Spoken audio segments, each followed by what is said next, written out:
नमस्कार, मैं दीपक शर्मा और मेरे YouTube मंच पर आपका स्वागत। दोस्तों, इसे प्रचंड बहुमत की ताकत कहें या ताकत का असर कहें या फिर मिजाज कहें, मोदी जी के अगर किसी से भी मतभेद हो गए, मनभेद हो गए या कोई भी आदमी उनके सामने झुकने को तैयार नहीं, तो मोदी जी को बड़ी दिक्कत होती है, मोदी जी को बहुत परेशानी होती है। और इस परेशानी के आलम में मोदी जी कोई भी फैसला कर सकते हैं, किसी भी हद तक जा सकते हैं। मिसाल के तौर पर इन साहब को देखिए, नीतीश कुमार। पिछले चुनाव में नीतीश कुमार से कुछ खटपट हुई सीटों को लेकर, उसके बाद कुछ मामला ऐसा बिगड़ा कि उधर नीतीश कुमार झुकने को तैयार नहीं थे और इधर मोदी जो है हाथ मिलाने को तैयार नहीं थे। और हुआ क्या, ये आपको पता है बिहार में फिर क्या हुआ। एक और साहब देखिए, उद्धव ठाकरे। अब वो ठाकरे ही क्या, वो मुंबई का किंग ही क्या जो झुक जाए। बड़ी कोशिशें करी मोदी जी ने इनको झुकाने की, और जब ये झुके नहीं तो इनकी पार्टी, इनके विधायक, इनकी सरकार, इनकी कुर्सी सब तोड़ दी। ये अलग बात है कि आज ठाकरे असली किंग हो गए। लिस्ट तो बहुत लंबी है, एक और चेहरा देख लीजिए। अब ये हैं 6ठी 7वीं पीढ़ी के नेता राहुल गांधी। अब ये तो साहब इनकी डिक्शनरी में ही झुकना नहीं है। अब इनकी पीढ़ी का कसूर कह लीजिए या इनके खुद व्यक्तित्व का कह लीजिए। और इनसे बड़ी दिक्कत है, मोदी जी को इतनी दिक्कत है कि पार्लियामेंट में इनको बोलने नहीं दे रहे, पार्लियामेंट ही ठप पड़ी। लेकिन इस तरह के जो चेहरे मैंने आपको दिखाए, इसमें आप केसीआर का चेहरा जोड़ सकते हैं, इसमें आप केजरीवाल का चेहरा जोड़ सकते हैं, इसमें आप ममता का जोड़ सकते हैं। बहुत से ऐसे लोग जो सत्ता में, जिन्होंने मोदी के समीकरण को या मोदी के मंत्र को नहीं माना, ये आपने देखा। लेकिन ये लिस्ट बहुत लंबी है, इस लिस्ट पर मैं आज बात नहीं करने जा रहा हूँ। मैं तो आपको एक ऐसा चेहरा दिखा रहा हूँ जिससे वाकई मोदी जी को बड़ी दिक्कत है। और ये चेहरा chief justice of India DY Chandrachud का है। ऐसी दिक्कत कि मोदी जी को कुछ समझ नहीं आ रहा आजकल, और दिक्कत भी ऐसी जिसका कोई तोड़ नहीं, कोई हाल नहीं। A Supreme Court bench on Monday lashed out, slamming the center that makes appointments at the Supreme Court and at the High Court. जनता की सोच से देश चलेगा, कोई किसी को वार्निंग नहीं दे सकते हैं। हमारे से देश के लोगों को, नागरिकों को मैं विश्वास दिलाऊंगा। चीफ जस्टिस ने बंद लिफाफा लेने से मना कर दिया।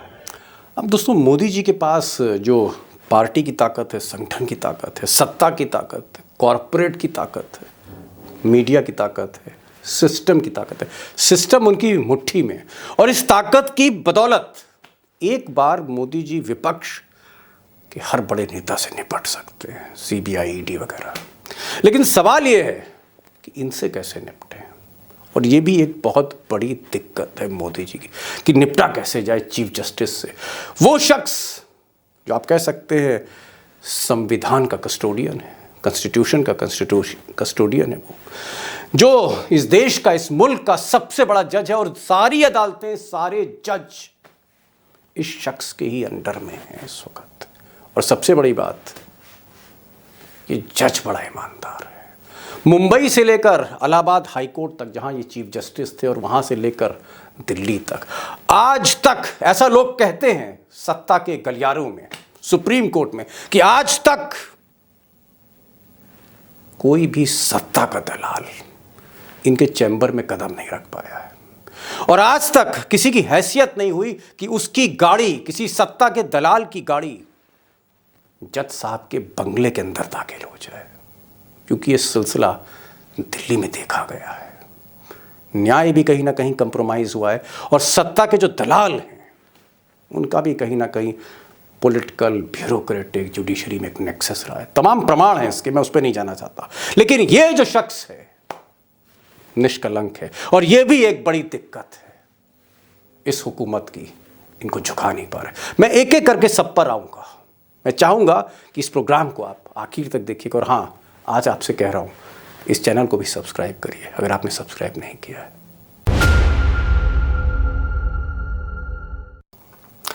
अब दोस्तों, गुजरात लॉबी इतना डरी क्यों हुई है, इतना घबराई क्यों हुई है चीफ जस्टिस से, उस पर मैं आऊँगा, खुलासा करूँगा। इत्मीनान रखिए। लेकिन मैं चाहता हूँ चंद मिनट, 2 मिनट मुझे दीजिए कि मैं आपको ये बता दूं, और उससे थोड़ी सी पिक्चर क्लियर होगी आपकी कि वाकई मोदी हो या अमित शाह हो या गुजरात लॉबी का कोई भी बहुत बड़ा तीसमार खान हो, क्यों इनसे आज के दौर में, आज की तारीख में वो जो घबराहट है उसका कारण क्या, वो आपको समझ में आ जाएगा अगर आप कुछ इनके फैसले देखेंगे। जैसे मिसाल के तौर पर इलेक्शन कमीशन, और इलेक्शन कमीशन पर पिछले कुछ बरसों से तमाम तरह के इल्ज़ामात लग रहे थे, तोहमतें लग रही थी कि साहब पक्षपात करते हैं। उस तरह के लोगों को इलेक्शन कमिश्नर बनाया जाता है जो ब्यूरोक्रेट्स, जो आईएएस अधिकारी या आईआरएस अधिकारी कहीं ना कहीं मोदी के अंडर या मोदी के किसी मंत्री के अंडर में रहे हों। इस तरह के लोगों को बनाया जाता है। उनको बहुत आज़ादी नहीं इलेक्शन कमीशन को। अक्सर जो तारीखें का ऐलान होता है उसमें भी कहीं ना कहीं एक रोल है। इस तरह के आरोप है, मैं नहीं कह रहा, आरोप हैं इस तरह के, और आरोप मशीन को लेकर भी हैं, कुछ गड़बड़ियों को लेकर भी। बहरहाल विपक्ष ने भी और निष्पक्ष मीडिया ने भी अक्सर टिप्पणी की है कि इलेक्शन कमीशन कहीं ना कहीं निष्पक्ष नहीं दिखता। अब इस तरह की बातें हो रही थी। चंद्रचूड़ साहब जब चीफ जस्टिस बने तो इन्होंने कहा नहीं मोदी जी, इलेक्शन कमीशन में जो कमिश्नर अब अपॉइंट होगा वो सिर्फ और सिर्फ आपकी मर्जी से नहीं होगा, उसमें चीफ जस्टिस की भी ओपिनियन होगी, नेता विपक्ष की भी ओपिनियन होगी। अब ये एक बहुत बड़ा झटका था मोदी जी को कि आने वाला इलेक्शन कमिश्नर बिना चीफ जस्टिस के, बिना नेता विपक्ष के मोदी जी अपॉइंट नहीं कर पाएंगे। और इसके साथ ही साथ उन्होंने एक इशारा भी किया इलेक्शन कमीशन को कि आप जरा ड्यूटी ठीक तरह से करिए, मेरी नज़र आप पर भी है। अब एक और केस आ गया, एक और आफत आप कहिए, अडानी आफत, अडानी कांड। अडानी कांड में मोदी अभी तक एक शब्द नहीं बोले हैं, संसद चल नहीं रही, आपको पता ही होगा। ये मामला जब सुप्रीम कोर्ट में गया तो सरकार चाहती थी कि उसका पैनल जो है वो जांच करे, और वहाँ पर चंद्रचूड़ ने कहा कि मोदी जी, मोदी सरकार का पैनल जांच नहीं करेगा, ये जांच मैं तय करूँगा, पैनल भी मैं तय करूँगा, नाम भी मैं तय करूँगा, और मैं ही पॉइंट्स तय करूँगा कि जांच किन बिंदुओं पे होगी।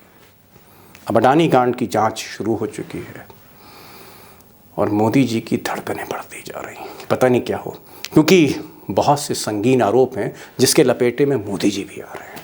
एक और केस, महाराष्ट्र।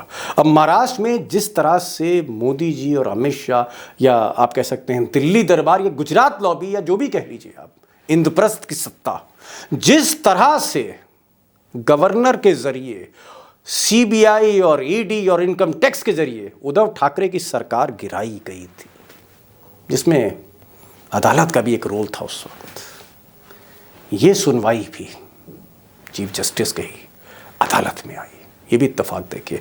और चीफ जस्टिस ने अब तक की सुनवाई में जिस तरह की तल्ख टिप्पणी मोदी जी के गवर्नर पर की है, मोदी जी के तमाम फैसलों पर करी है, सरकार के तमाम फैसलों पर, कि गवर्नर ने किस तरह से शिंदे को बुला के शपथ दिलाई, और भी बहुत सी तल्ख टिप्पणियां हैं, उसको लेकर थोड़ा सा बीजेपी घबराई हुई है।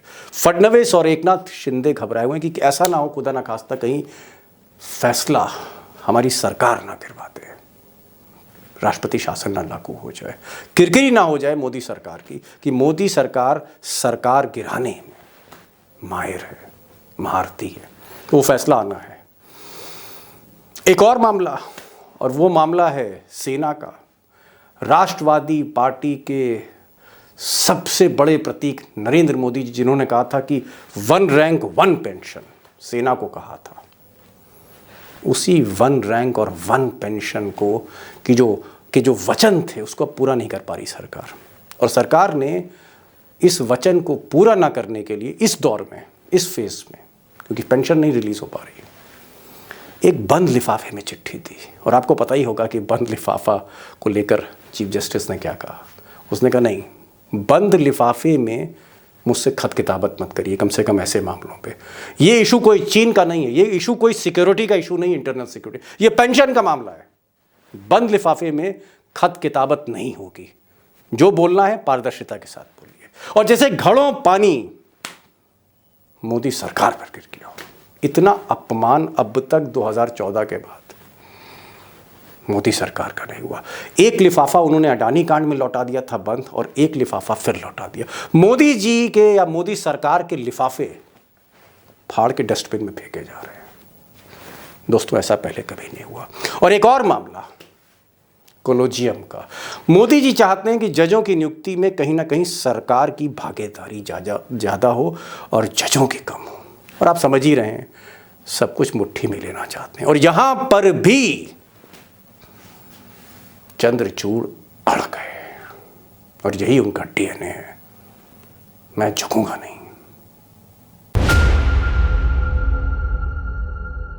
अब चीफ जस्टिस चंद्रचूड़ को लेकर मोदी जी की जो दिक्कतें हैं वो असलियत में क्या हैं, या यूं कहें कि मोदी जी की जो दुखती रग है या उनकी जो बेचैनी बढ़ रही है, धड़कनें बढ़ रही हैं, उसका असली कारण क्या है, उस पर मैंने आपसे पहले भी कहा था कि मैं पर्दा हटाऊंगा। लेकिन मैं एक चीज़ और बताना चाह रहा हूँ कि चीफ जस्टिस का टेन्योर है, चीफ जस्टिस कैसे कोई बनता है, कितने समय के लिए बनता है। अगर मैं संक्षेप में कहूँ तो चीफ जस्टिस का जो टेन्योर होता है, जो पीरियड होता है, बहुत कम होता है।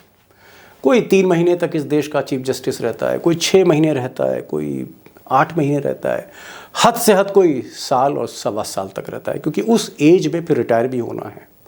और एक ऐसी उम्र में आप चीफ जस्टिस बनते हैं कि रिटायरमेंट बहुत ज़्यादा दूर नहीं होता।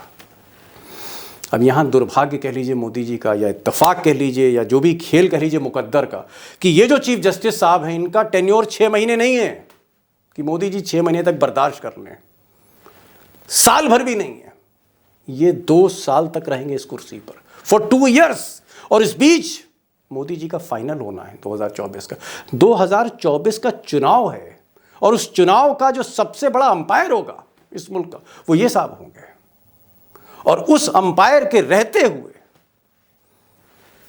अगर कोई मामला तिरछा आ गया अदालत में, फिर क्या होगा। मेरी किसी साहब से बात हो रही थी बीजेपी में, उनका ये कहना था कि जैसे पिछली बार राफेल एक बहुत बड़ा मुसीबत था, राफेल कांड, और मोदी जी बहुत हिले हुए थे, लेकिन तब उनको चीफ जस्टिस के तौर पर ये साहब मिल गए, रंजन गोगोई साहब।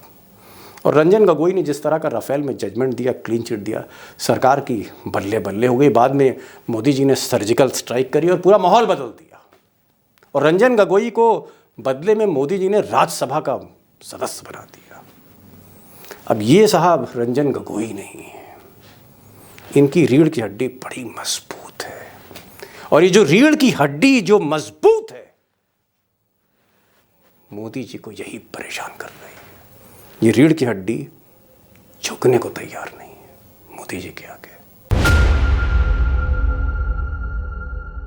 तो दोस्तों, इधर चुनाव आ रहे हैं, कई राज्यों के जो चुनाव हैं 2023 में होने हैं। 2024 में लोकसभा का चुनाव है, जहां पर ये तय होगा कि मोदी जी तीसरी बार प्रधानमंत्री बनेंगे या नहीं बनेंगे। और इस बीच चीफ जस्टिस साहब की अदालत में अडानी का मामला भी चल रहा है, महाराष्ट्र का मामला भी चल रहा है, कोलेजियम का मामला भी चल रहा है, कई और मामले हैं जो कहीं ना कहीं सरकार के लिए भारी पड़ सकते हैं। और जज साहब निष्पक्ष फैसला देने के आदी हैं, उनकी आदत है, निष्पक्ष फैसला देते हैं बिना किसी पक्षपात के। तो यही एक घबराहट का कारण है। और मुझे लगता है कि आने वाला दौर जो है, जुडिशरी को अगर आप देखें, अगर न्यायपालिका को देखें, तो बहुत दिलचस्प होने जा रहा है। और मेरी कोशिश रहेगी कि मैं आपको अपडेट देता रहूँ। ये वीडियो आपको कैसा लगा ज़रूर बताइएगा, और मैं आपकी प्रतिक्रिया ज़रूर पढ़ूंगा। और मेरी कोशिश रहेगी कि चीफ जस्टिस की वो खबरें जो गोदी मीडिया सही पर्सपेक्टिव में नहीं दिखा रहा है, गोदी मीडिया इंटरव्यू तो कर रहा है चीफ जस्टिस से, लेकिन जो दुखती रग है उसकी तार नहीं चढ़ रहा। तो उस पर भी मैं कोशिश करूंगा कि आपके सामने तथ्यों को, फैक्ट्स को सामने रखूं, जिसको आप शेयर कर सकें, लोगों तक पहुंचा सकें। तो मैं चाहूँगा कि इस वीडियो को भी शेयर करिए। मैं चाहूँगा कि आपने अगर ये चैनल सब्सक्राइब नहीं किया तो उसको सब्सक्राइब भी करिए। और फिर मिलते हैं एक नई वीडियो के साथ। तब तक के लिए नमस्कार।